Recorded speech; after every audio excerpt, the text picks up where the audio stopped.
Qu'il s'agisse de votre collègue, de votre locataire, de votre ami ou de votre conjoint, une chose est certaine, l'objectif de votre remarque est de l'amener à changer.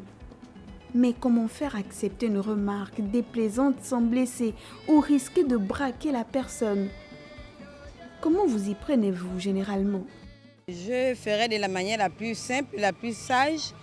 Et en prenant des exemples sur moi-même, et comme bon, je suis aussi chrétienne, je prendrai les exemples sur la Bible. On ne va pas utiliser quand même des mots grossiers. Il y a des mots qu'on peut utiliser pour calmer la température. Essayer de ne pas dire vraiment ce que tu veux, mais passer par des mots, pas des mots qui vont déranger. Tout dépend des situations. Quand la personne est fâchée, ça ne vaut la peine de lui faire comprendre qu'elle a tort.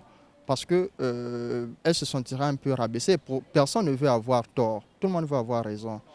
Et un proverbe chinois dit que le jour où un moustique se posera sur vos testicules, c'est là que vous comprendrez qu'on ne règle pas tous les problèmes par la violence. Alors parfois, il ne faut pas vouloir battre le fer quand il est chaud. Il faut plutôt attendre et parler à la personne plus tard lorsque la personne sera en mesure de vous écouter. Comment être clair sans vexer?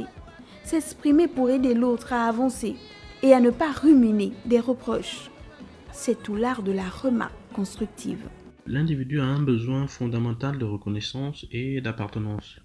Il ne saurait survivre seul. Donc, le reproche vient ici mettre à mal ce besoin et éveille chez ce dernier la peur du rejet, ce qui aura pour effet de faire naître des anxiétés. Un reproche répétitif avec sous-entendu est considéré comme une forme de violence psychologique. Critiquer, c'est facile. Mais bien le faire, là, c'est une autre paire de manches. Faire remarquer que quelque chose ne va pas ou a été mal fait, c'est difficile. Accepter le reproche, ça aussi, c'est bien compliqué pour certains. Un reproche est toujours bienvenu, mais malheureusement, après un reproche, nombreuses sont ces personnes qui vous diront qu'elles se sont senties confuses, discréditées, humiliées, rabaissées. Parce que le reproche nous parle de l'autre, de son sentiment, de sa manière de voir. Il faut donc prendre un peu de distance et essayer de comprendre ce qui, chez notre interlocuteur, est à l'origine de ces reproches. L'objectif étant celui de chercher à comprendre ce qui se cache derrière le reproche et surtout déterminer si ce reproche est fondé ou pas. S'il est important que l'autre comprenne ce que provoque son comportement, il ne s'agit pas de vider votre sac, au risque d'obtenir l'inverse de ce que vous attendez. Il faut de la méthode. Mais laquelle?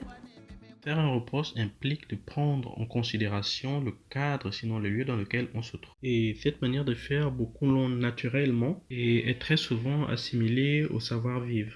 Donc, pour faire un reproche, on peut commencer par exemple par complimenter la personne parce que des louanges, ça fait toujours du bien.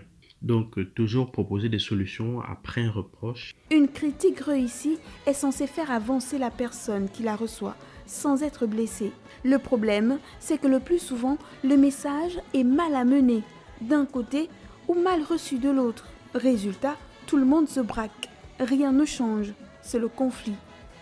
À chacun de savoir faire preuve de recul et surtout, ne pas oublier que quelqu'un a dit un jour que l'humilité n'est honte que pour celui qui humilie.